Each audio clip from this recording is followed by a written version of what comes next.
tomorrow, right? Yeah. I also have a bris tomorrow. What are the odds? Pretty high. Okay. Zaken? I don't know what we're holding. I'm review that, Omer. Is that what we're up to? So. I'm Rav Yehuda. Yeah, the 6th, 7th Where you line. holding? Yeah. Review number. Okay. Man. The 4th line. Vavam and Aleph. Vavam and Aleph. 4 lines down at the top, just for reminder's sake from what was discussed before. Aleph, beautiful. We're still continuing Mr. Shem today. We'll end it on Amud Aleph. God's help, we'll stay ahead of the. We're still discussing the. I'm going to wait for comment. No, I'm waiting. So we're in the middle of the discussion of a tzion. Putting something of a matzeva of some type on top of a place where a body's buried as a way of warding off those people of Kohanim who might be walking by with their truma or with other things that become tameh. And so therefore in that discussion we had said that what if you have a scenario where you have a field and there are trees, you can rely on the trees. Since there are trees there, I can assume they plowed, and since they plowed, I can assume whatever bones that were there have been effectively dispersed in such a manner where you don't have to be concerned for a suffix tumah, and therefore you have no problem. Rabbi Yehuda said no. Rabbi Yehuda said that the halacha is that you have to wait until there's a zaken or a Talmud Chacham over there. And the point, I guess, is because by having someone who at least knows what happened in that area, it's not enough to rely on the trees. Meaning, there are a lot of questions the Mefarshim ask on the Tanakama, which is, if I have trees, right? So who says the trees were planted after? Maybe the trees were planted beforehand, and then comes along a dead body, and then they plant it afterwards. The trees don't mean anything. So you have to sort of work out exactly how much reliability you can have on just seeing the fact that there are trees there to assume that before there was a plow. Again, I don't know the forestation rules of exactly how one has to plant the tree. Does it always have to plow the whole field? Whatever it is, Rabbi Yehuda holds, you need to have someone who. It's interesting. It's not enough to have someone who's just a person who can tell you what happened. It's mashma. You need to have a zaken who's old, right? The Pasha's a zaken can't just be a fool. The zaken has to be an intelligent person who can understand, number one, what was the history of this land, to know to some extent what happened first. Did the tree happen first? Did the tree happen after? And two, or a Talmud Chacham Pasha's why? And the Gemara. Rabbi Yehuda Omer Achi Eisham Zaken or Talmud Lefi she'ein hakol b'kiyan b'davar, because not everyone knows the halachos of what happened. Meaning, not everyone knows the halachos well enough to even pay attention to what order things happened in. Did the trees happen first? Did this happen first? Did they bury a body there? Did they not bury a body there? What's this for? Meaning, if it's a Talmud Chacham, he'll know exactly where to place the mitzvah. He'll exactly know where the body is and therefore know how to set it up. Whereas if it's not, people aren't going to remember information that they think's trivial, and therefore he says you can't rely on it unless you have someone who knows them. Amar Abaye Shma Mina, you see from here, it's Suvim Rabbanon, young Talmidei Chachamim, Di'ik b'masa that exist in the city, called Mili Demasa Ale Rami. You see from here that it's upon the young Rav of the city, and you understand why he's going to know it. Memela, he knows it. He's been around forever. But a young person comes to the city, he has to shore up his history of the community. He has to know what everything's going on, because you never know when it may come a situation where you're going to come to him with a big shayla. Okay. Amar Rav Yehuda, Matzah Evan Mitzuyanis. Let's say you found an Evan Mitzuyanis. An Evan Mitzuyanis means, we would be inclined to think that it just means you found a matzeva, because that's the way we do it. But really what they're talking about over here is the way they used to do it, is they would do a tzion. A tzion might have been with a sign, it might have just been putting some lime on the ground or whatever it was, and that would be a way to sort of tell that there was a tumah there. And that's what we had all those rules about. Don't put it directly over the tumah, because you may not see it as you're walking past it until you're right upon it. So therefore they would say push it off a little bit, but don't push it off too far, we said, because if you push it off too far, you're going to be losing land of Eretz Yisrael, but causing unnecessary places where people are going to be misuk. Looks like the whole halachic concept of a graveyard started very late. Much later, yeah, because here clearly we're talking about over here. And again, it makes a ton of sense if you think about it from the perspective of refrigeration. Mm-hmm. If you don't have refrigeration, if someone dies and they're not remotely close to the place where you quote unquote would bury someone, you had a responsibility to get that body into the ground, either mitzat kavanah mace or just a practical matter of not wanting it to smell. So you'd have to create a cemetery, but even then you'd have a responsibility to be mitzayin it, and if someone was traveling, it wouldn't help. Is that where we got the stones from? I think stones, I'm not 100% sure exactly where the minhag of our stones the way they are. I mean, it's clearly a very old minhag, but not 1,000 years old, meaning, right? I mean, the idea of being mitzayin a grave has existed well before the Gemara. I mean, this is something that you'll find in Egypt and many civilizations before that. The question is, where does our actual minhag come? That I'm not 100%. Yeah, but don't stones have to do with location? Because if you go to different parts of the world, they use different kinds of stones. First guys who sell the vertical, and I hear they're horizontal, here they're vertical. So there's a marker, but the actual stone is more the minhag makam of the. That I don't know. Yeah, could be. Very possible. I don't know. It's all minimum. Yeah. But not necessarily from minhag. It's the laws of the land. Oh, okay. You're saying it's possible that Jewish cemeteries are following the local rules in terms of. Could and Chanami could be. I have no clue. Amar Rav Yehuda, Matzah Evan. So let's say you found an Evan Mitzuyanis, right? So now the idea here is that this is no longer just the limestone on the ground, but rather there's a stone. This could sound like one of ours, and the idea is that it's elevated somewhat. So therefore, it's not something you'd have to be nervous. Someone won't see as they're walking towards it, right? They would know that it's a reflection of a dead body. And therefore, they would be concerned to not, if they have anything with them that could become tameh. Therefore, it says over here, if you find such a thing, tachteha tameh, you can assume that because it's an elevated tombstone, you can assume the tumah is under it. However, if you see shtayim, now if you see two gravestones, two avanim like this, basically two matzevas next to each other, im yesh sid beinehem, if between the two stones you find lime, then you can assume not only under them, but even between them, beinehen tameh. V'mein sid beinehen tahor. You can assume the area in between the stones are good. V'afagav deleka choresh. Read the Gemara. Even though there's no charisha, Gemara says v'hatanya have a brisa. Motza even achas mitzuyanas. I find one stone that's mitzuyan. Mashmos is that it's got this lime on it. Tachteha tameh shtayim im yesh choresh beinehen tahor ve'im lav beinehen tameh. Meaning you see even without lime. So what's the question over here? You said 2 seconds ago that if I have two stones and there's no lime in between it, I can automatically assume it's tahor. And yet here I have a brisa that's mashma that if there's two stones, right, the stones themselves under it, it's tameh. In between is going to be tahor as long as there has been some plowing. If there has not been any plowing, it's going to be tameh, and it's going to be tameh even without any lime, and it's going to be tahor even if there is lime. So what's the pshat? Amar Papa, no, very easy. Meaning, it's talking about where you have two stones, and since the two stones have the sid on it, and now there's also sid in between it, and the concern that we have is that maybe the sid like dripped off of both of the stones into the middle area. So now you have to be mesupik. Like, is this sid in between? Is this lime in between because they were intentionally trying to tell me that there's a tumah under it and therefore it's tameh? Or maybe it just spritzed on there from the other stones, and really what's under there is tahor. And therefore, we need to know, was it plowed or was it not plowed? And if it was plowed in between, tahor, why? That it's because of the plowing that caused the sid to sort of scatter and cover that middle area, because as they plowed it, it became a little messy, and the spritz that came off went into the middle, and therefore you don't have to assume that sid that you see in between is because of a dead body under it, and rather it's tahor. Whereas the Eloi, if there's no plowing, then the sid, the beini beinihu, it's tameh. Then the sid that's there means it's tameh, and that's consistent with what we said before, that if there's no sid in between, it's tahor, and if there is a sid in between, so really has nothing to do with plowing mitzad the halachos of tumah. The plowing is really only there in terms of scattering the limestone that would be in between, that only happened because of the plow. Fine. Amar Rab Asi mitzad echad mitzuyin. Let's say you have a field. Sorry, did I read it wrong? Oh, my bad. Amar Rab Asi mitzad echad mitzuyin. If you have a field and a fence around that field, right? So let's say you have one of the fences. We'll just read it simple. You have a meitzar. You have a whole fence, right? If you have one fence mitzuyin, hu tamei v'kol hasada kula tahor. That fence.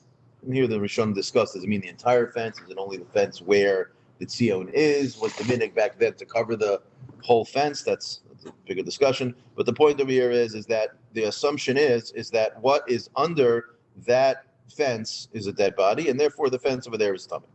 The chol hasada kula tahira, but you can assume the rest of the field doesn't have any dead bodies in it, and it's tahir. Shnayim, if two of the fences of this field have a tzion, meaning they're marked, you can assume heim tameim v'chol hasada kula tahira. Same thing. Same thing for shlosha. Shlosha heim tameim v'chol hasada kula tahira. But once you get to arba, and again, I'm assuming here that we're not dealing with a field that is like pentagonal or hexagonal. I'm assuming that it means that it's a square field and it's completely surrounded. And I would assume the halach would be if the field did not have a perfectly square shape, that it would mean however many, if it's completely surrounded is really the point of the Gemara, then hein tahir, then the opposite. Then the actual fences themselves are tahir, meaning you can assume that they're being marked not for what's under it, but rather for what's inside this field. They call hasada kula tameya. Why is that? The Amar Mar, because ein marchikin siyan mimokam tuama shalei lahasad Eretz Yisrael. So the way the Ritva explains this line of the Gemara, it's a little bit cryptic what the Gemara is really doing and bringing this last line here, is that you can assume that if they marked every one of the fences, they're marking it in order to let you know what's inside is Tameh and not what's outside. Now you might say, well, maybe if there's a Tumah under, maybe the Tumah is under the fences also, and if the Tumah is under the fences, I would assume then that, let me say that again. I might think that maybe you can even walk near the fences. That's how the Ritva explains it. You might even be able to walk near the fences, because since the marking on the fence tells you that the tumah is only on the inside and not on the outside, you might think that you can even go a little bit in. And he says, no, you can't go in at all.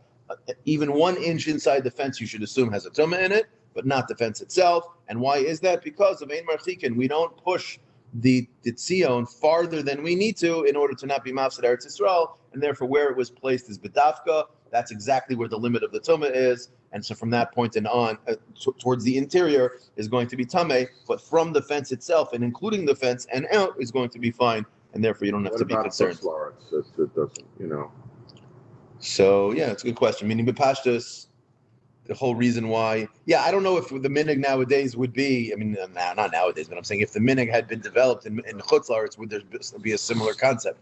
Is the idea specifically a Kedushas Eretz Yisrael? Yeah. Is it a Kedushas Eretz Yisrael the halacha? Not clear. No. The Pasha says you're right, meaning maybe you wouldn't have a right to rely on that. You'd have to assume that maybe even maybe under the fence would be a problem. It could be. No, I think the svara would be the same. It could be in Bavel that would come out of Heter. Maybe you would be saying that you might even be allowed to walk near the fences in this case. Because they might do it far away. Because they might have done it farther away because they didn't have a responsibility not to. And really, maybe again, you probably would have to deal with a scenario of a suffix. You wouldn't exactly know at what point in the field the tumah starts. It doesn't start. So if in theory they had a marker, if in theory there was tumah at every one of the 4 sides, you'd be in trouble, because if you marked it off. Meaning it turns out that and again, I guess that sort of goes back to what we discussed before about a tzurvim rabbanon in a city has to be a shtickle tamachachim to not set the city up in such a way that when you start burying bodies, as best as you can, try not to set it up that you're right. And I guess that question only really comes. Yeah, it's not foolproof. This system, it has issues. Right. But the issues are in the unlikely case where there's a tumah and all. Well, I would take it even a step further. Meaning, I would think to myself, like, imagine you're the Rav of the city and someone passes away, and you have a field where there's no dead bodies, right? Nothing's been buried. Right. So you would think, don't bury it by one of the fences, so that if there comes a scenario where you'll eventually have 4, that you'll have a problem. Right. But that sort of goes against what the halach of the Brisa says, which is that even 1, you should assume the tumah is under the fence. You see that they normally seem to bury it by the fence, because otherwise you take more of the field. Right. Yeah. Okay, continues the Gemara. So what did it say? It said in the Mishnah that, just a quick recap on the Mishnah.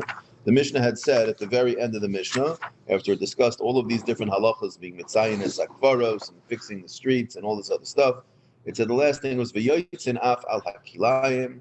You could send the agents of the community out to go and check the kilayim to make sure people don't have kilayim growing in their fields. Kilayim, just to clarify, there's 2 types of kilayim, at least in the field. There's klaya karem. Klaya karem is aser ba'ana. This is vineyards, right? And then there's kilayim, just regular normal kilayim. Klaya zroyim, which is happening inside just your field. If you have 2 different strains growing together, you have to uproot them. Allah is they're mutter ba'ana, but you have to You have mutter b'hana, meaning you're allowed to benefit from them. If, let's say, I take it out, this kilayim, I don't have to burn it. So what were they worried that seeds would blow in? In other words, we're Happens not all the talking time, about yeah. someone who purposely. Yeah, that's a different planted. discussion. Yeah, Yeah. we're discussing over here. You have responsibility. We saw this earlier about there's two isurim, right? There's one isur of growing kilayim together, and there's an isur avoda of working the land in such a way where you're making you're promoting growth of cross species growth. And then there's a separate problem is if you find your field has that in it, so you have responsibility to check it. And if you find that it's there and you don't take it out, then you're being Mekayim Kilayim, and that's a problem also. Exactly. And that was a discussion over there at Machlekes Tanaim, exactly whether being Mekayim Kilayim is usher or not. I think it's Machlekes between Rabbi Akiva and the Chacham over there. But either way, so our Mishnah says that on Chol HaMoed, they were allowed to be Yotzei Afal Kilayim. Shad Gemara. It's mashma in our Mishnah that they would go out on the to check the kilayim, to take out the kilayim. It's mashma they would do it on Chol HaMoed. Yeah. Is that really true? We're going to ask from the Gemara we just learned. The Gemara in Megillah, Riminu be'echad be'adar, mashmiyan al ashkalim. On the first day of Adar, the beginning of the month of Adar, they would be mashmiya al ashkalim. They would announce, hey, everybody get your shkalim together, machta shekel for the karbanos. Ve'al kilayim, and they would announce everyone, hey, you've already had some growth in your field. Go check to make sure that, make sure you don't have any kilayim there.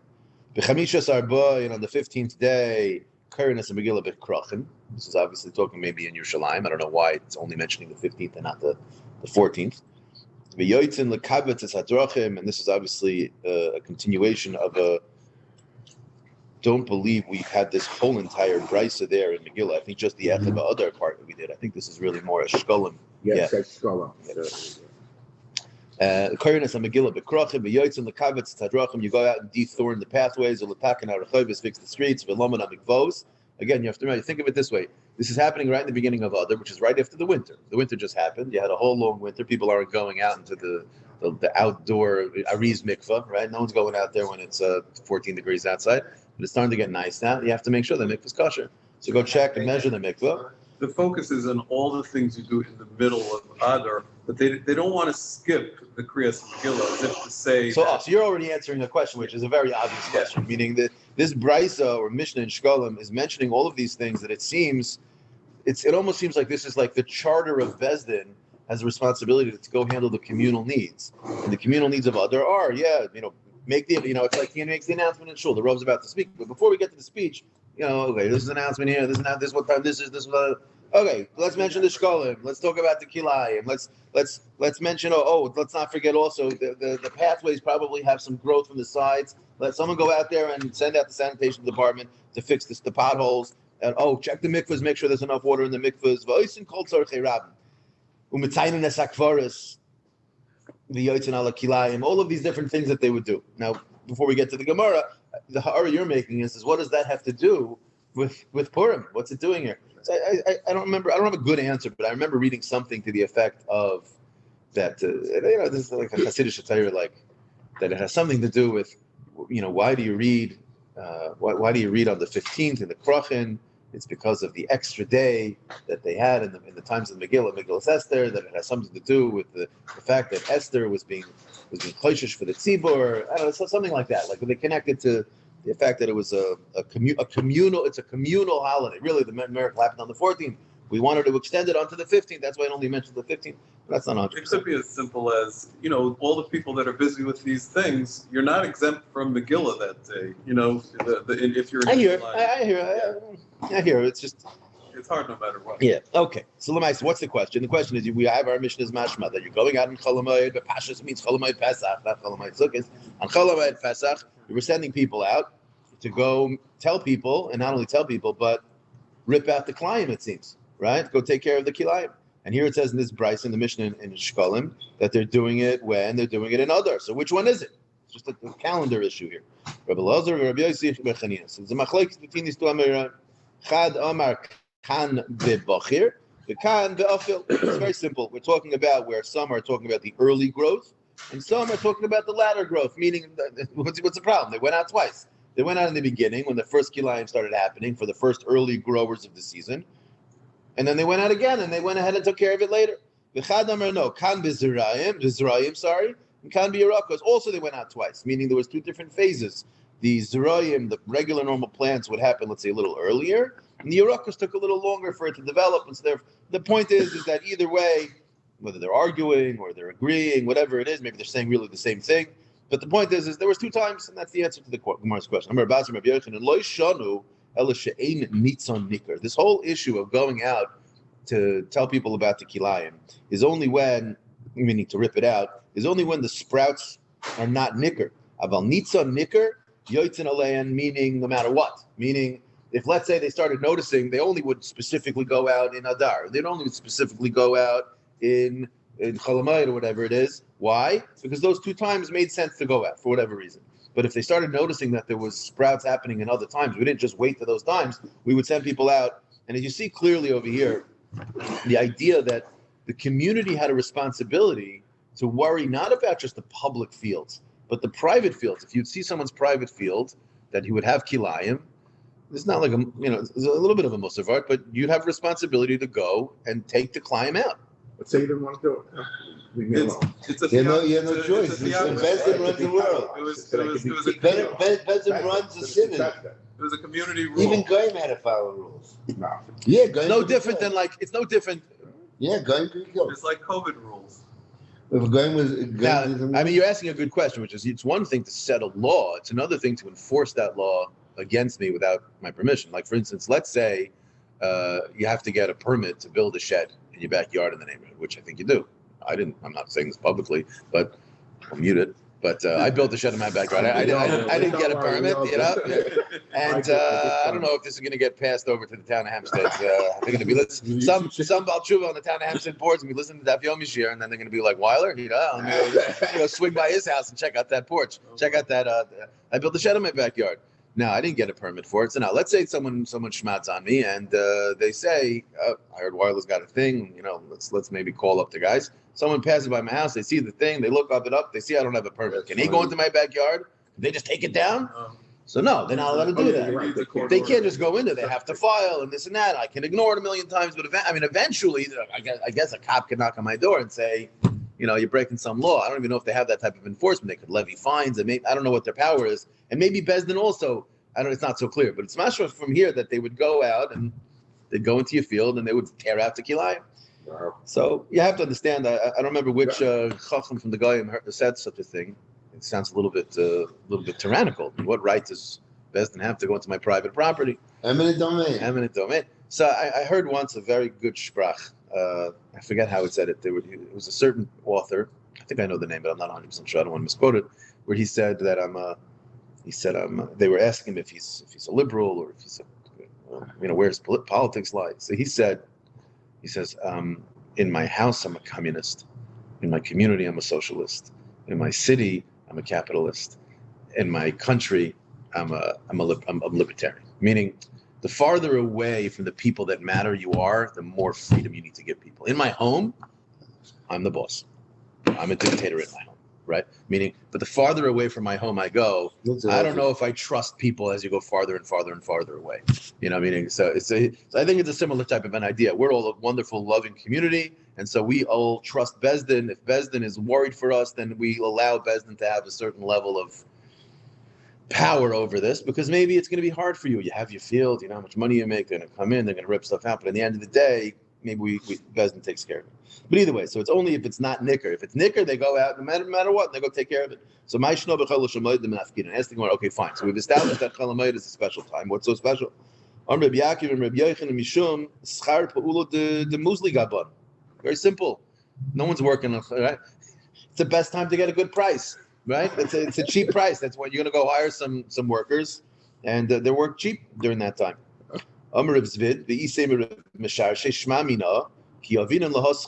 see clearly that when we pay for this stuff, when we pay to go take care of these kilayim, it's clear that we're covering the cost, and we don't put the cost. Meaning, you could have easily said that maybe Bezdin goes out, charges whatever it is to go take it out, and then drops a bill in the mailbox and says, okay, we just took care of your kilayim, you owe us $275. Not so. It seems that it's a Bezdin responsibility. It's communal money that takes care of it. Now, what's the raya? Gemara says, because if the answer was we would leave him a bill, what's Why would we be mentioning that we specifically do it on Chalamayit? We're doing it on Chalamayit because it's the time to get cheap workers. If it's not our headache, so then if we're not paying for it, then let it pay for it. And what do we care? What do we care? What, we have to go find specifically cheap workers? Are you also saying that, because it's a Sibor, right, for the Rabbin, that you're allowed to, work on Cholamoy for these? I mean, that's a separate issue here. Yeah. The point here is the malach is going to be mutter because it's the tzarech harabim. But here, it's not even tzarech harabim. You're taking out isurim. I mean, that's for sure the case. And again, it could be that that's Bezdin's responsibility. Who are you really allowed to go find to work, right? So that's a halachic question. So it could be what it means is we're going to go find. I don't know if you remember when we discussed the beginning of the Masechta, we talked about that there are 5 heterim for the work on Cholamayit, and one of them was referred to as a poil she'elam hayachol, that he doesn't have anything to eat, so he has a heter to work even for money. So we'll get to that Mitzvah Shem soon, but the point is that's probably and that might very well be the reason why you can get away with paying them so little, because no one's working. No one's working then anyways. It's very hard to, it's a supply and demand issue, right? It's either way. You want to get good workers, you don't have a lot to choose from. You have to take whoever you can get. Either way, ma nafkal minayu. So therefore, so what do you see? Kol kama de boy, litin lahu, whatever you can, whatever the price is, you pay. But since we're the ones who are paying for it, vice versa from here, you see that it must have been the communal responsibility. And I think another raya you see from over here is that when do we as a group, a community, allow the people who are quote unquote our representatives to have this type of power, when they're the types of people who are looking out for us? Meaning you see clearly over here, they were covering the cost. So it wasn't like they were coming and doing this and then they were sending us the bill. Like I remember when I first moved into my house, my alarm went off, we were away, and I didn't have some system set up to alert me, and so it was going off. Eventually the cops came, and then I got a ticket.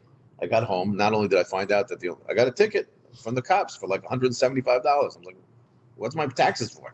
Like, I pay a lot of taxes. Like, what's this for? That Teretz is no, we did you a service. We came out to the house. You weren't there, so we had to charge you.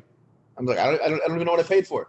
But whatever. The point is that Bezdin's taking care of the bill. But you're paying for it in the scullum that you're giving. Well, yeah, in a chanami, but that's what I'm saying. But it's also right. But I don't get an extra.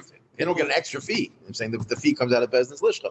People that use taxpayer money, like the Bezdin, have to be very careful with it. It's not all officials today. That's my point. Yeah. The point is, you see that you only give that power to someone who takes, and I think that was the point of what this person I was quoting before was saying. He's like, I'm willing on a local level to provide some level of control because I assume that the people who are handling our business over here also daven in the same shul and they drive in the same roads. And so but if someone up in Albany is making decisions for me down here, I'm pretty sure he's lining his pocket. He lives up in Poughkeepsie, wherever the heck he lives. And how does that help me? Either way, continues the Gemara. The ad kama, meaning the kalayim that we're talking about over here that are growing together until at how much, what's the shiur of kilayim that's in the field that we're going to go out and send someone out to rip it out.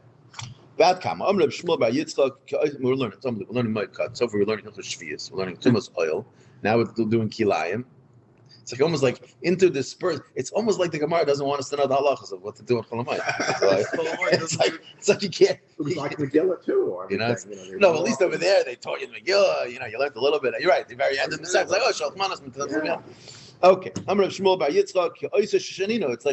It's like we learned in Kilayim, the Mishnah in Kilayim. Kol saw, a field, a saw, sheyesh ba roiva meaning Rashi says roiva hakav, which is 1 out of 24 of a saw, right? Rova is a quarter of a kav, so a quarter of a kav I believe is a sixth. So a rova of a kav is 1/24th then of a saw. So that's the amount. If you see a secondary species intermixed and at that ratio of 1/24th, then that's the amount that what would they do? Yema'et, they would rip it out. They would go rip it out. Now they wouldn't take out everything. They would just take it down to get it down below that level. Maybe a little bit more they would, just so they wouldn't have to come out soon again. But the point is, they would take it out. Ask the Gemara 1 second. That's what they would do. They would go and they would rip out the kilayim. V'hatanya, it's a mefurish brayso. Hiskinu sheyehu mafkirin kol asada kula. They wouldn't do that. They would go. They would see the kilayim, and then there's something called hefker bezdin. Hefker bezdin has the ability to be mafkir, to remove your bilus over something.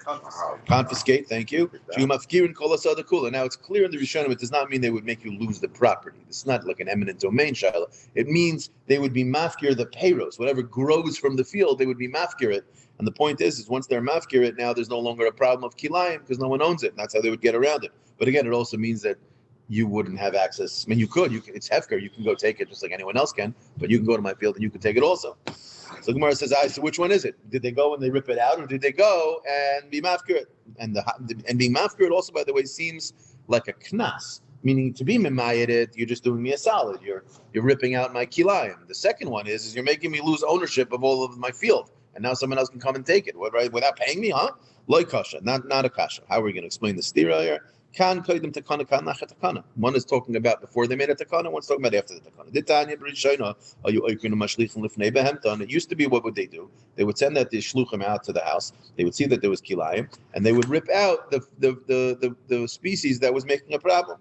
And what would they do? They would take it and feed it to the guy's animals. So a guy would have a little bit of he'd have some animals over there, and he would take out. So basically, instead of this guy having to go hire a couple of day laborers to go rip out his kilayim, to de-weed his property, and then another set of day laborers to go feed his animals, Bezdin would go and do it for free.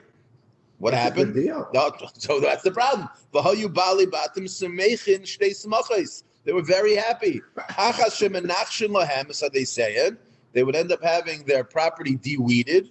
And the second one, they saved a ton of money, meaning their taxes were working for them. So they stopped. So what ended up happening was they started realizing I could save a lot of money here. If I don't go and take out my own kilayim, Bezdin's going to come do it for me. And not only that, when they do that, that's going to help make my field good. And they're going to feed my animals. So I don't even have to pay the guy to go take the stuff to do it. Now, again, I'll just point out over here, the reason why you're allowed to feed your animals with kilayim, normally you wouldn't. If it's kilayim karim, I mentioned earlier, that's also about no. That would have to be burned. But here we're talking about just regular, normal klei tvua, other types of kilayim. There it's mutter to have hana. But the problem here is that because Bezdin was trying to solve the kilayim problem, they ended up creating a bigger kilayim problem. The people were now realizing, hey, buddy, did you hear Bezdin's coming around and they're basically taking care of your property for free, and then they're feeding your animals. Don't separate your own kilayim. They'll come and take care of it for you. And therefore it created a problem. So therefore hiskino, they made a takanish, they would take it out and they would throw it into the ground in the street. So that way the animals, you like getting stuff for free, I could see. It bothers you that these balabatim didn't get the free deal over here, right? So they would throw it into the street, and so people would walk all over it. And by people walking all over it, it would make it not possible for a behemoth to eat. And therefore they wouldn't have as much happiness. However, still, they would still have a big simcha over it. Why? Because Lamaisi is still taking out the weeds, because you're pulling out these species that are creating problems for the growth, like we saw earlier. That right? What did we say? When they grow too close together, it doesn't. They're all soaking up the same nutrients and the same moisture. You want to give it some space. So therefore, what did they do? Shemenachshin, so they say. And so hiskina shiu mafkir and kol asada kula, and that's what it means. And now they would be mafkir the whole sada. Anyone can come and take. Now you don't own your property. You own your property. You don't own your payers. So if I want to come to your field, I can come to your field and I can take. Well, I don't want to have you. I don't want to lose the rights to my payers. So I'm going to get out there. I'm going to watch my kilayim very strongly because I know the bezdin is going to be mafkir. And all of a sudden, I'm going to wake up one morning. I'm going to go outside and I'm going to see a whole bunch of people hanging out on my property, being like, "Hey, man, I see some kilayim over here. I'm thinking maybe I'm going to take it, and I'll feed my animals or go have some breakfast." So therefore, that's the answer to the Gemara, that when it says they would go out to kilayim to uproot it, that was before that takana, but after that takana. So the Rishonim do speak out over here. Is the pshat that they would, once they had this takana, would there even be a reason to start sending people out anymore? Meaning once the takana exists, that you're being mafkir it. So now, really, pretty much, once you have kilayim, okay, two things. Rishonim speak out. Number one, did they actually have to go out to the field, see the kilayim, and make it hefker? Or was the takana that if you have kilayim, automatically it's hefker? If you go with the second mahalach, you would then think to say you don't really even need to send people out anymore. Because once there's kilayim in your field, you should know Binyamin's going to hang out. He's going to pass by your field. He's going to say, I see some kilayim over here. I can assume it's hefker, and therefore I can assume I can take it. Doesn't an inspector need to go ahead and say, yes, it's so that's what I'm saying. We shouldn't speak it out. No. Kilayim is kilayim. If I see the bananas are growing up bananas, if I see the tomatoes are growing in with the peppers, I got problems. Okay. Also, maybe there was one warning. It's like we don't know the full. Hard to say, here. right? So you can't. It's like we found an archaeological dig that there was some we found one set of rules from one community at one time that doesn't give us a bigger context, or it's one page ripped out of the book. But yeah, okay. So now we have the Mishnah. Continuing, so we finished the first Mishnah. We're holding on Daf Vav. What was our Mishnah discussing? Let's get back to a little bit Hilchos Cholamayid. But don't worry, as soon as we started, we will digress to something else. I like that subject. Yeah. Okay, that's fun. Yeah. Okay. So what were we discussing in the Mishnah? It's just a brief reminder. When we were learning the Gemara before, we were trying to figure out who was the Tana of our Mishnah. This was something we asked earlier. It said in our Mishnah that when you have a Beis HaShlochet, a field that is, if it would not water it, it would die, right? As contrasted to a Sada Beis HaBaal, which is a field that does not require irrigation for it to survive. Rainwater is enough. So if you have a field that is a Beis HaShlochet that would die without watering it, this is what's referred to as a davar ha'avid. You will lose money. You will have a financial loss if you don't do this malacha. It said in the Mishnah that it's mutter. Not only that, it said in the Mishnah, however, that heter to do malacha when it's a davar ha'avid is only mutter if the action you're doing is not a tircha yisera. It's not extra, particularly difficult or particularly strenuous work, because then it's going to be usher. We were trying to find out, so who's the Tana of our Mishnah?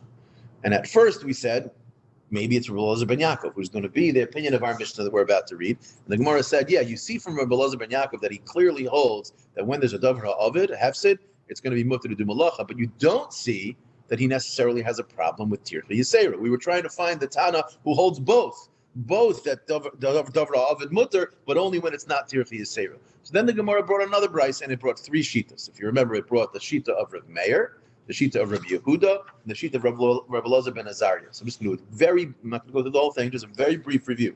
Rav Meir is makel. Rav Meir is super makel. Yeah. He had a shita that held not only Beis HaShlochet, meaning a davar ha'avid, meaning the way we'll define davar ha'avid, a loss of money is mutter. He says even if the loss is the loss of future profit, he says even a Beis HaBaal is going to be mutter to water. The only distinction that he makes is, he says if it's a Beis HaBaal, you have to use a older cistern. You can't build a new one. Meaning he agrees to the idea of tircha yisera. He agrees to the idea of tircha yisera being a problem, but he has no problem with the profit, loss of profit being a reason to be mutter also. He expands the idea of davar ha'avid to even include loss of profit, not loss of actual money. Wow. So Rav Meir is very makel, and he's clearly not the Tana of our first Mishnah. Then there's Rabbi Yehuda. Rabbi Yehuda, who is the Tana of our Mishnah, that's what the Gemara came out at the end of the day. He holds, like we explained before, that davar ha'avid is limited to only actual financial loss right now, loss of money, loss of actual money, not loss of future profit, but that heter only exists if there's no tircha yisera, if there's tircha yisera. So we'll leave out the tircha yisera piece for now, and let's read our Mishnah, this next Mishnah. Rabbi Elazar ben Yaakov was that first attempt. We didn't know 100% what he held. So we're going to see here, this Mishnah is effectively going to be Rabbi Elazar ben Yaakov versus the Chachamim, and I'm giving you a heads up, the Chachamim here are going to be Rav Meir. Okay, so we're going to see in this Mishnah, there's the sheet of Rabbi Elazar ben Yaakov, and the Chachamim, they're effectively going to be Rabbi Yehuda and the Chachamim, because we're not discussing the Tircha part, we're only discussing the Hefsid part. So now let's read the Mishnah inside. Rabbi Elazar ben Yaakov Omer, Moshchin, you can divert or move. Moshchin, es hamayim me'ilan le'ilan. So we're talking about a field that's a Beis HaBaal. A field that's a Beis HaBaal is a field that, generally speaking, our Tana of our first Mishnah would say you cannot water on Cholamayid because it's a field that if you didn't water it, it would survive. So there's no davar of, it's no loss here. It's just you're maybe not making as much money as you could make because you're not providing it with its most ideal form of irrigation. So therefore, our Tana in our Mishnah would say you can't water such a field. Reb Meir would say you could water such a field. There's no problem. What does Rabbi Elazar ben Yaakov hold? Well, we said before, Rabbi Elazar ben Yaakov agrees that if you are doing it to avoid a He didn't like my explanation. Oh, the clock. I got it. I got it. Rabbi. Move the clock. I think it's telling us to move faster on the dot. You move the clock, Rabbi. Or at least it didn't land on somebody's head. Yeah. Okay. So Rabbi Elazar ben Yaakov, clearly, he's of the opinion that the only heter is going to exist when the action is going to prevent actual loss, not an action that is there to help you make more money. That is where his distinction is going to be. So he says, "Moshchin asamayim me'ilan le'ilan," in a sada Beis HaBaal, where the action is normally going to be usher, but between trees, it's going to be mutter, because even though the field itself is a field that should be usher to water, but between one tree and another, we treat trees like a beis hashlachin. We treat it like a field that needs water, because trees require an extra level of water, at least these types of trees. Obviously, we're not talking about a very mature tree. A very, very mature tree could probably go a year without getting water, and it would be fine.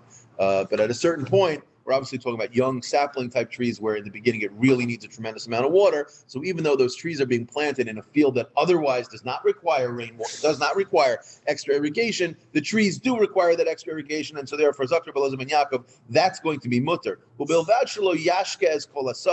Don't then go and take the water that you're using from one tree to the other, where maybe there was, let's say, a pool of water around one tree, and you sort of you diverted it in some way towards the other tree. Don't then go start diverting it to the rest of the field, meaning because you might do it in sort of like, I guess the chiddush here, according to what he's saying, the obvious point that he's making is what? The obvious point is you can't water a field that is a beis habal. But I guess the chiddush over here is that you might think something similar to like on Yantiv. I'm not allowed to cook on Yantiv.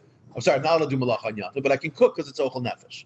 Well, once it's ochel nefesh, what about maybe the heter only exists for me and you? Well, can I cook for a million other people? Maybe that's not so simple. We don't. So it's referred to as a harama. We generally don't want you to. Once I'm doing it, once I can clean my kid's diaper, my kid's underwear, during the 3 weeks, the 9 days, let me throw all of our other clothes in. That we tell you not to do. So similar over here, he says you can't go and divert the water to other places. That is the shita of Rabbi Elazar ben Yaakov. And not only that, he says another halacha. Zerayim shelo yishasu lifnei hamayid. Let's say you have regular normal plants that have not become accustomed to a high level of irrigation yet, meaning they're planted, they're in a sada beis habal, they will survive on their own if you don't water them. The rainwater is enough. But it's obviously ideal if you give it extra irrigation. But they have not yet become accustomed to that extra irrigation. Now it's yontiv, now it's cholamayid. So they have not become accustomed to it. So the halacha is lo yashkim b'mayid. You shouldn't water them specifically. Don't start watering them now. And again, the reason over here is going to be because we'll treat them like a sada beis habal. Meaning, if they had become accustomed to drinking water before Moed, so even though they reside in a field that is a sada beis habal, which would normally be usher, they would be treated no different than a tree which requires extra special water, and therefore it's considered a loss. You'd be allowed to do it, but this is no longer considered a loss, and therefore it's mutter. So basically, two halachos over here of Rabbi Elazar ben Yaakov. And they're both basically saying that when you have two items, any item that's in a sada beis habal, where you normally can't water that field, if these items are unique in that they themselves have a special requirement for extra water, you would be allowed to water them, and therefore would be mutter. The Chachamim matirim zeh b'zeh, the Chachamim are matir both of these scenarios, even if you hadn't watered it. Sorry, even if you had watered it before, and even if you want to divert the water from the tree to the rest of the field. Why? And again, the Chachamim are Rav Meir. Rav Meir holds you're allowed to do malacha on cholamayid if it's to not only avoid loss, but even if it's to gain profit. That's effectively what's going on in the Mishnah. So again, we have machlekes Rabbi Elazar ben Yaakov and the Chachamim, which is really the machlekes Rabbi Yehuda and Rav Meir that we saw earlier about whether a person can do malacha and cholamayid only to avoid a loss. That's the sheet of Rabbi Yehuda, and therefore, if the field is a beis habal, you can't divert the water from the trees to the rest of the field. And if the plants have been watered before, you wouldn't be allowed to water them on cholamayid, right? Because it's not avoiding a loss. And the Chachamim, meaning Rav Meir, holds that no, you can't, because he holds that you could do malacha to not only avoid a loss, but even to gain a profit. And Rabbi Yehuda added another halacha about tircha, and that part, Rabbi Elazar. Correct. That's not happening in our Mishnah. Correct. So Rav Yehuda. Rav Yehuda says the following: Im haisa sada mitunenes mutter. If the field, again, we're talking about a sada beis habal. A sada beis habal means that otherwise, from your irrigation, it would survive. Of course, it would be better off if it had extra irrigation. What if you had such a field and it's a sada mitunenes, which means it's a sada beis habal? It will survive if you don't water it, but it's a field that had the way Rashi explained the sada mitunenes. It's a field that was very moist, and now it became dry, right? So it's a field that is normally moist, now it became dry. So Zakta Gemara, Rabbi Yehuda says, Im hoisa sada metunenes, then it's mutter, meaning even though it says in the Mishnah, and here there's a machlokes which part of the Mishnah this is going on, but I'm going to read it the simple way, like Rashi, is that even a sada beis habal, which normally you're allowed to, you're not allowed to water. Rabbi Yehuda is saying that, or even Rabbi Elazar ben Yaakov is going to agree that if it's this type of sada metunenes, that if it was very moist and now it became dry, that it basically becomes like a sada beis hashlachim because it needs the water. Tanya nami hachi, and this Tanya nami hachi, we're going to read it like Rashi. Kisha amru asur lahashkosan b'moed, when it said that you can't water a beis hashlachin on chalamayed, lo amru ela b'zrayim shelo shasu b'lifnei hamayed, aval zrayim sheshasu lifnei hamayed. This part is actually not the raya according to the way I'm reading the Gemara. It's the next line that it is. The Imhoi says sada mitunenes mutter if it's a sada beis habal, meaning nothing to do with the zrayim.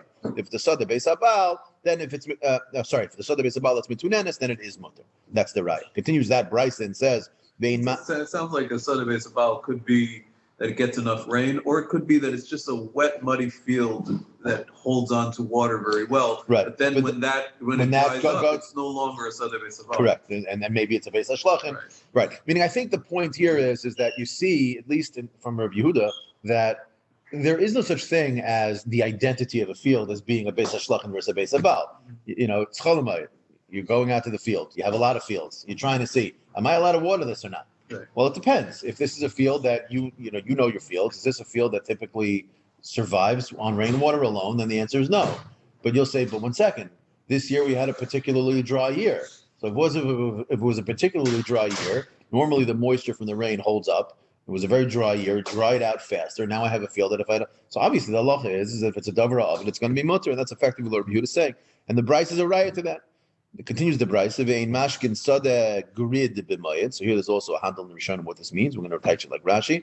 You can take a field that is a sada beis habal that normally would survive without water, and then it's dried out. Again, this is a continuation of that same halacha. It says over here that you cannot be mashka that one. Now, what would be the difference? Meaning, why is it that if it was once moist and it dried out, it would be okay, whereas a stay grid, if it's a beis habal that's dry on cholamayed, why would that be okay? And I think the difference is whether there will actually be a loss from that field or not.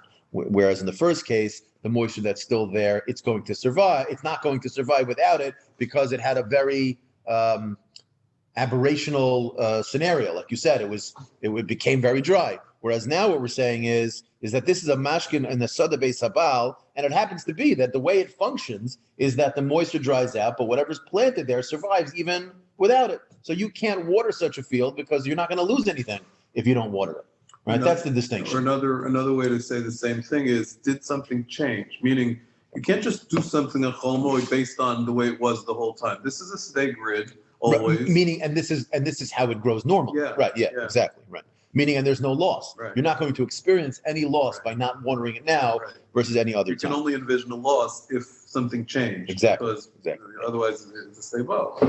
The Chacham Matir Zebazeh and the Chachamim here will be the same sheet of Reb Meir, and obviously the Tanakam in this Bryce is the sheet of Reb Elazar ben Yaakov. They're Matir Zebazeh, and it's not so clear in the Gemara what the Zebazeh here is. Is the Zebazeh going on the Mitunenes? Not clear, but we'll assume what it means here is what we read it into the Mishnah, that they're Matir both the first statement of Rabbi Yehuda of the Brisa, which was talking about the Zrayim, and the second statement of the Beis Habal, that they're matter whenever you're chasing profit, you're allowed to do malacha to chase profit. Because we're quoting the Mishnah, so it ought to be what it meant in the Mishnah. Well, at this point, we're not quoting the Mishnah. Oh. Right, this is a Brisa that's bringing a riot to the din of Rabbi Yehuda, and the lashon of the Brisa is mashma, very similar to the Mishnah, in which case then... Oh, I see. Yeah, it's mentioned in similar halachas. I see what you're saying. The Bryce is a raya because it even mentions mitunenes, which is what Rabbi Yehuda sort of uses as an amendment to our Mishnah. The Bryce is a raya to that. So I'm assuming that if we're bringing the Bryce, it's because we assume that the Tana of the Bryce and the Tana of the Mishnah are the same, one and the same. So these Chachamim must be the same Chachamim there. I mean, I was kind of assuming that maybe we had finished the Brisa and we're now quoting the Mishnah. I don't know if it's 1,000,000% clear where the Brisa ends. Oh, I mean, the words Chacham Matir Zebazeh. Yeah. In other words, is it a coincidence that this Brisa ends with exactly the same? So that's a good point. It's a fair point. It's not clear. It's not clear in the Gemara. Right. What is there even a zeh in the Brisa? Meaning the Mishnah clearly has a bazeh ubazeh, because there were two cases. So you think like maybe the brisa ends at the word matirin, or maybe the brisa ends at the word b'moed. That's what I'm thinking. Right. Okay. Yeah. No. Here I don't have a raya one or the other, but yeah, the chacham matirin. I'm reading it into the brisa. I think a little bit of well, it'll depend on how you learn. It'll depend how you learn the next line in the Gemara. Also, we could look in the Tosefta if it's in the Tosefta and see if those words are part of it. I would say b'pashas it's part of it, at least from the way we'll read the next line of the Gemara. Because if you take a look, Amar Ravina, Shma Mina, we see from this brisa, let's say, right? Because otherwise, what's the statement of? Well, no, it could be Shma Mina coming off the Mishnah. Yeah, we'll see. Let's see it. Okay. Amar Ravina, Shma Mina, Hay Tarbitza, Shari Letarbutzi B'Chalud Moeda. Right? Why? And this is the next. This is the kicker. Because stay grid, my timer, meaning he's coming off of the brisa that mentions stay grid. Okay. And he's coming to say that Shma Mina Haitar Bitza, like a garden, which is going to be mutter to spritz water on Chalamite. You're allowed to water a garden. And the assumption is watering here means a lower amount of water. We're not talking about like a normal garden hose where you're spritzing it really big. We're talking about a light irrigation is going to be mutter. And why is that? Because he's going to bring a raya from stay grid, the dry field that's a stud of base about my time that it's mutter. Meaning my time out that it's mutter. It doesn't say that it's mutter. Teretz is that it's coming from the chachamim who say that it is mutter. So it's mashma there that line that's going on. That's why I was. Now, by the way I'm reading the Gemara now is the way I think Rashi understands it, in which case then from that you'd have to say that line goes to the brisa. Some people want to say that really it's coming from, well, no, I think either way you may have to say that, because the other Rishonim learned that the raya is actually coming from a Belazar ben Yaakov. That's Tosfos over here. And he says the raya is coming from the fact that since you see the Chachamim argue, that must mean the Rebbe Elazar ben Yaakov holds, and they go down a different line of thinking.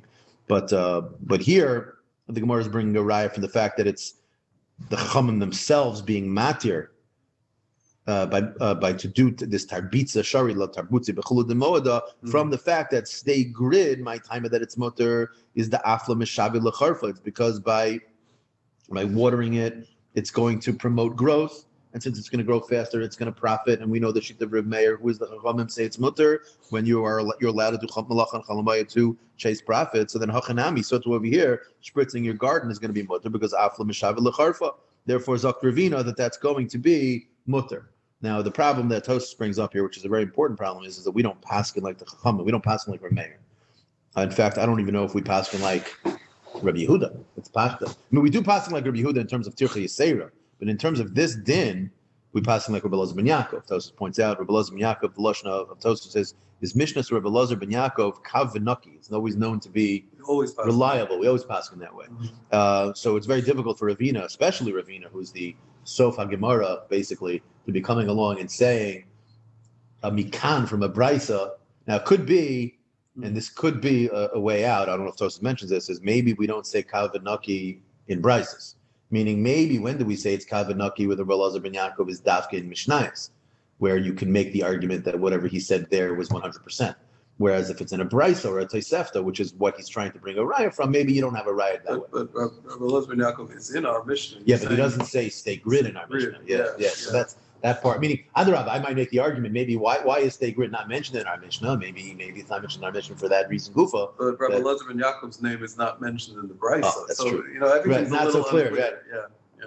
unclear. Just looking at it again, I'm starting to think more like the way you were saying it, because the Gemara never mentions the Mishnah. It doesn't say Tnan, right? It starts out by quoting an Amora, and it quotes a Brisa, and then it just continues. It wouldn't say the words of the Mishnah without saying Hatnan or some, something that signals it. Yeah, I mean, I'm not going to say that the two dots in the Gemara are a raya or not a raya. That's very rarely a raya. The two dots are less of a raya, but the wording is more of a raya. So either way, so the Gemara, what's the Gemara saying? I'm just going to leave it simple that Ravina is bringing a raya from the Chachamim. I think Tosfos speaks it out. I didn't have a really good chance to go through the whole Tosfos and really understand it well, but I think the general idea of what he says, and I don't want to misquote him, but is that if I see that the Chachamim are matir by a stay grid, by a dry field, to water it mamish, which is how we're going to read it, it must be that Rebbe Elazar ben Yaakov is only arguing when you're watering it fully. But he would agree that if you're only watering it in this sort of lighter spritz type way, the tarbitza, then it must be that's how Tosfos I think reads it. Right. Which then makes a little more sense. sense. That's why they suddenly started using the word marbitza. Yeah, not right. mashkin. And I think mashkin is what we've been talking about. And I think if you take a look here, the Gra has a girsa change in the Bryce itself. Ve'ein mashkin sadek grid b'moed. He changes it to marbitza, and he makes it much simpler. And really, that'll be, and I think that's really what the Gra is trying to accomplish there. He says, because what is the Gemara saying? Ravina is bringing Garaya, Shmamina, Haitar Bitza, Sharilat Butzi, from what? From steak grid, my taima, meaning, what do you mean my taima? Meaning my taima deloy. Meaning my taima deloy, why is it going to be usher? Right? Actually, no, it could be the Goyd's not addressing that. It could be my taima. Yeah, I think the way you read the Gemara according to Ravina would be my taima deloy. It's not so simple. I'm not 100% sure about that. Thinking about it on the fly, that it's not 100%. Okay. Either way, okay. Tana Rabbanan. So marbitzin stay lavan. If you have a sada base sabal that you're growing, grain in, you can again marbitzin. We've changed this lashon over here, and I think over here does the guy change it? Yeah, he leaves it. Okay. But he says it's ein marbitzin. So he has different gears to change. We're going to leave the gears in the Gemara the way it is. Tana Rabbanan. Marbitzin stay lavan b'shvius. During shvius, where there's an isser to water. We saw before that it's a tolda. It would only be an issa derabanan, right? I think that's the way we saw it. But you can be marbitz and you could spritz beis habal, even though there's no davra of it during shvius. And again, the point here is that although normally we say when it's an issa derabanan, b'makom seder the rabbanan, we're matir by shvius also. That's how we explain the Mishnah. Here we're saying it's a lower level. It's not like a regular normal watering. It's only like spritzing. And therefore, since it's the Rabbanim, we're going to be matrid. However, Zok Tanakama here, Zok this Bryce, Avaloi ben Moed, you can't be marbitz a stay love, and you can't spritz a regular normal base abal because over there the dobra of it is not a hefsed. I vahatanya marbitz and bein ben Moed bein b'shvius. You can. Whereas, what do you mean? I'm referring to like kosher. Harabalos ben Yaakov. He's going to say it's aser, like our Mishnah, because of the Harabana. And again, here what we would be saying is that the way to read this is also mashma that what the Gemara before was only talking in the Chachamim, because if what we were saying before is that from the Chachamim, if the raya comes from the fact that the Chachamim say it's mutter, and Rebbe Elazar ben Yaakov says it's usher, then how is this true? There isn't an opinion of Rebbe Elazar ben Yaakov saying that spritzing is usher. There's only a mashmos that he holds that watering is usher. How do I know that spritzing is usher? I don't. The only way you could say that spritzing is usher is if you say the raya was coming from the chachamim that were saying it's mutter, and therefore I don't know what Rebbe Elazar ben Yaakov would say by spritzing, but maybe it could be he would even say spritzing is usher. So if that's the case, then this Gemara here has a good answer of how Rebbe Elazar ben Yaakov, how Rabban. In the Brisa, right on the second line of the Gemara, they bring a girsa from the Shiltos, which adds the words Rabbi Eliezer ben Yaakov in that Brisa. Okay. So that helps. That helps a little bit, yeah.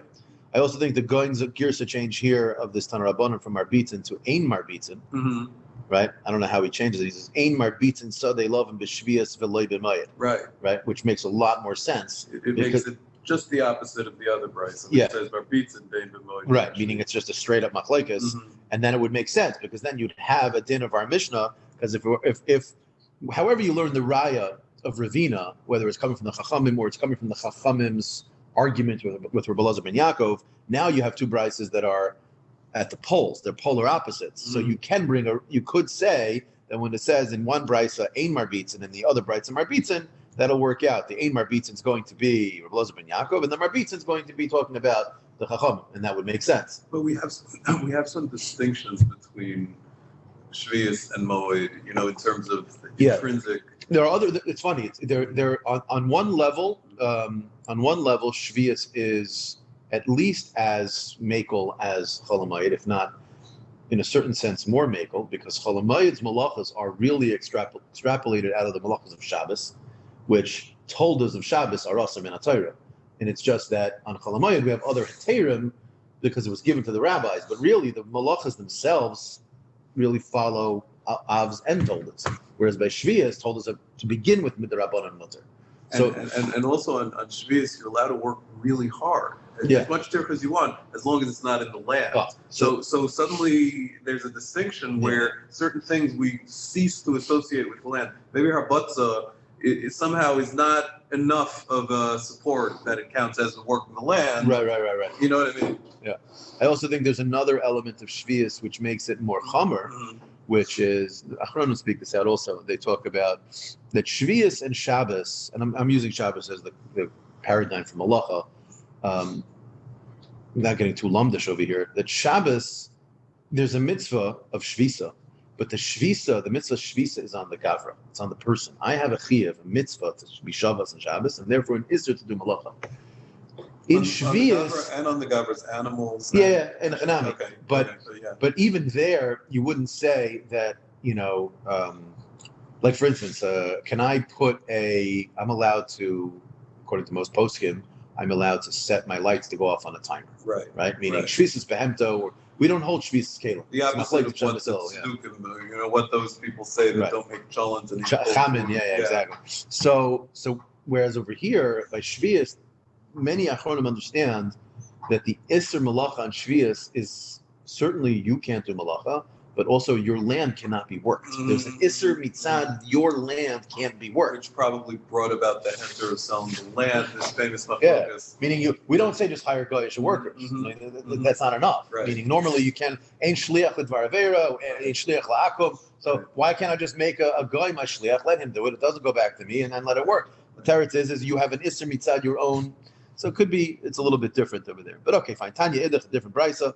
Marbitz and stay love on Erev Shvius, Kadesh Yetzi Yerakas B'Shvius. You're allowed to spritz a base abal, Erev Shvius, Kadesh Yetzi Yerakas B'Shvius. And the Chiddush over here is that although there are normally malachos that are usher to do even Erev Shvius, either Mitzat Taiser Shvius for other reasons, this wouldn't be considered one of them.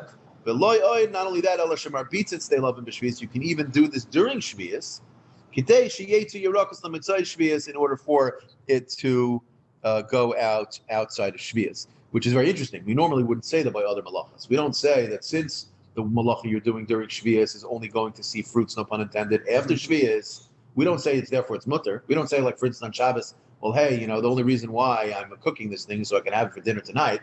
We don't say that. We care about the Maisa itself. So the way the Mefarshim speak it out, I forgot who I saw it from. I think it's from Moshe. Moshe says that the chilik between, let's say, this and regular Zayreya or Choresh or whatever it is that's going to be usher, even though the Totzah of it won't happen till after, is that this malacha specifically, spritzing, is such a light level of malacha that it isn't even really called malacha. All it really is you causing growth. So since it is you causing growth, which is like a lower level, and again, you have to work this out exactly, that's going to already mean that if the growth won't happen during the year of Shvius, then I don't have to worry about it. And the Chiddush is that it's even mutter to do it during Shvius. And this also supports the non-grog years, so, at least gives some validity to it, that maybe it was in that brisa even allowed. Because now we're saying it's halfway allowed on this end and on that end. Right. So maybe during it, it could be, right. Okay, so I want to cover a little bit more ground and then we'll finish. Sadin es ha'ishus. We'll see in the Gemara what ishus means. You can trap them. Trapping is a malacha. You're not allowed to do it on Shabbos, and you're not allowed to do it on Chol Hamoed. However, we're saying over here you can do it if you're getting rid of these ishus. It's a type of pest. We'll see. Es ha'achbarim and mice, rats.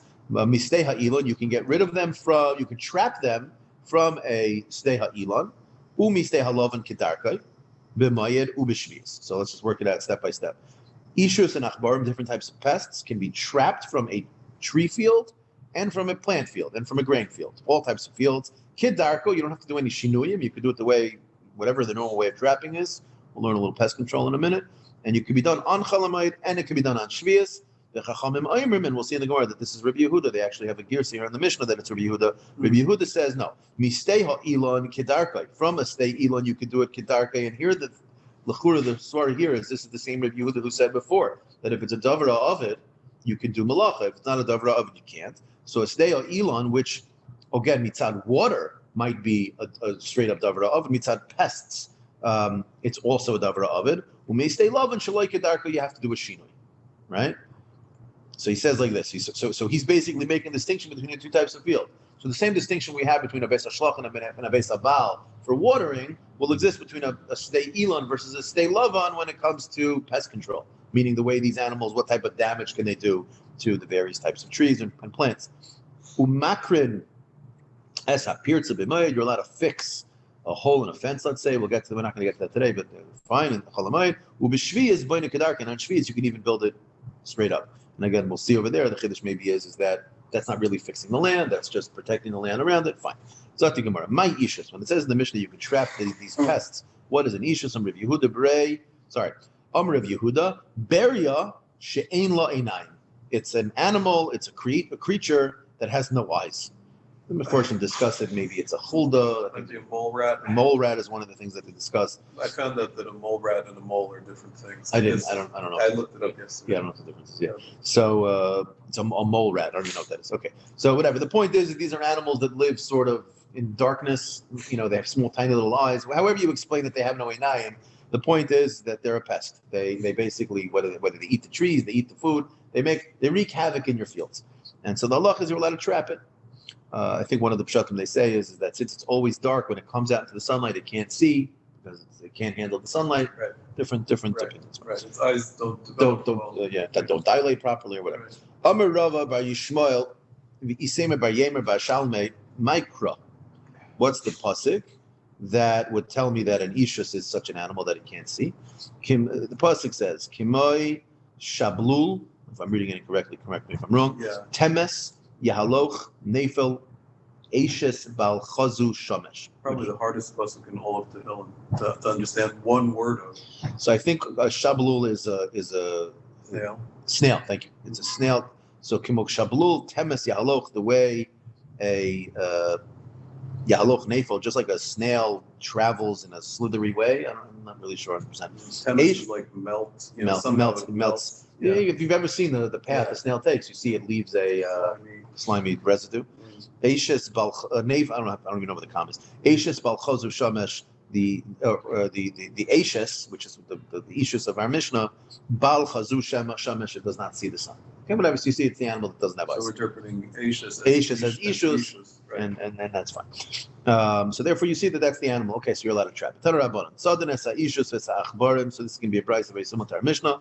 That seems like the Tanakama. And not only that, you can even destroy antholes. So again, we're dealing with what do you call it? Pest control here. Ketzad machriven. How do you destroy? We're basically learning how to get rid of ants. You take the dirt from one place and you bring it to another place. The idea basically is that, and again, I'm not a bug expert over here, but the understanding is that the ants or the bugs, whatever they are, they become very accustomed to whatever the nutrient density is in the dirt that they have, whether it's the smell or it's the chemical composition of it. They become very accustomed to it. And if you bring dirt from another place, the pashtus is that dirt will contain ants from that place. These will be like almost maybe two different species or two different groups that they'll fight. The idea is basically they'll fight over the territory and maybe they'll kill each other, or maybe the dirt from each one of their places will then destroy the other one because of the chemical composition. Meaning the idea basically is that the bugs go find the place where they can survive. You bring dirt from another place where they can't survive into its place, then the ones you're bringing it from is going to destroy the ones that you're taking it to, and the dirt that's there is going to destroy the ants that you're bringing from. They'll kill each other. It's a good form of sustainable pest control because now they're very worried about pesticides. Yeah, exactly. Much better. Let's see if this works. Yeah. Like we know in the halachas of what is it? Lifnei Iver. Lifnei Iver le'sitei michshel. We know that the rule is by Lifnei Iver is that you can't put a stumbling block in front of someone else, but that's only if he doesn't have a way around. If he doesn't have a way around, if he has a way around, then you're not a problem. What if he has betray avra denara? Who betray avra denara? He has to be. There's two sides of the river, meaning that it's going to be mutter to do. You have a chiyuv. You can take the dirt from here and put it over here, but this whole issue is if it's dekoy betray avra denara. The two spots are on the opposite side of the river. They can't get to each other, right? Because it won't work if they're on the same. If it's not, the pashtus is on the same. If, not only if they're accessible, the pashtus is that dirt's going to be too similar to the dirt that you're going to, right. So therefore, it needs to come from like the me'ever lenar. V'hu deleka gishara. It has to be that there's no bridge for these ants to go. Not only that, v'hu deleka gamla. It can't have like a plank of wood going from one side to the other. Again, it's similar to a bridge, but it's a little bit smaller. The hu deleka mitra, and also if it doesn't have a rope. Meaning basically the point here is that there can't be a way for the ants to get across from one side to the other, because if there's a way for them to get across, then the assumption is that they're going to get across, and therefore they're going to become accustomed to the soil there, and over time it won't help to go and bring it from one part. Now, ad kama, until how long does one have to be concerned about this? Meaning, what happens if you have two places and they're on opposite sides? They cannot get to each other until there's also a distance that one has to be marchik, even if you have a river and even if you have no bridges, whatever it is. Ad parsa, which is I think 8,000 amos, I think 4,000 amos, 8,000 amos. Parsa Rashi says ileka parsa beinayu. If there's no parsa, then even if you have a river, even if you have no bridges, then they know their dirt too well, and it's tough. Or it could, I mean, I see Rashi's learning it this way. You could learn in Lakula that you only need a river if. Oh, what time is it? Okay. Hold on a second. I'll be home. Hello? Hi. Okay, you're leaving now?